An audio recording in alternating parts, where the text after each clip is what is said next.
The fight between two alibis is strikingly different from that of so-called fighting breeds like Amstaffs and Pit Bulls, with their squealing, teeth-snapping abundance of wounds and blood. These breeds, shaped by targeted selection, often have a disrupted psyche and lack the innate inhibition common among social predators, a mental block that prevents them from finishing off their own kind. A true wolfhound's fight resembles more of a knightly duel, where an unwritten code of honor and nobility exists. As Turkmens say, a wolfhound doesn't fight another dog like it would a predator. Cruelly, mercilessly, and without compromise, regardless of the opponent's sex. Instead, it fights like an athlete against another athlete, showing the innate nobility of the breed. The goal of this powerful fighter is not to kill or maim its opponent.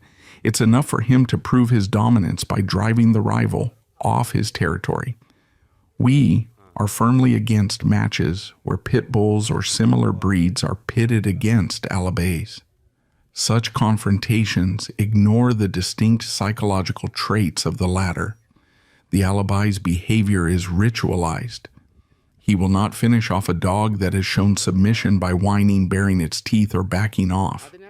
Such reactions are perceived by the alibi as an acknowledgement of defeat, a sign that the conflict has been resolved. If the fight doesn't take place in a regulated ring, where dogs are separated immediately after, but somewhere else, the victorious alibi will often mark the area by lifting a leg, signaling to the defeated dog that the fight is over and it can leave safely. Things are different with fighting breeds. A pit bull, for example, may act submissive only to immediately lunge at the opponent again once released, forcing the alibi to re-engage in a fight he considered finished. In Mary, Turkmenistan, we were once shown an alibi whose owner proudly said he used his dog against 2 or even 3 pits at once, and it quickly took them down, killing them outright. Sadly, the owner, an avid dogfight enthusiast, did not realize that his dog, although still looking like an alibi on the outside, had lost the very thing that defined the breed, its original psyche. Such a dog, even if a shepherd spared it, would not survive with a flock. It would be unable to face predators alone, having eliminated the rest of the dogs it would normally rely on.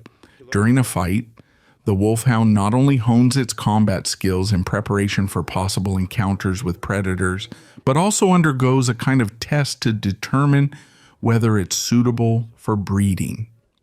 In all working breeds, the male has a second duty, to pass on his traits.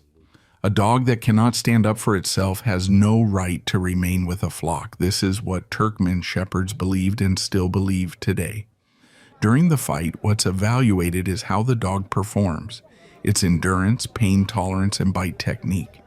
There are specific nuances. For instance, a spectacular and painful bite to the leg, often resulting in victory in pit fighting rings, is seen as a flaw for a wolfhound.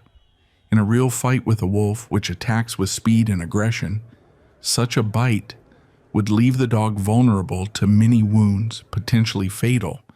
A true wolfhound must target the neck and head, biting with strength and precision, preventing the opponent from escaping or counterattacking, then overpowering and subduing it.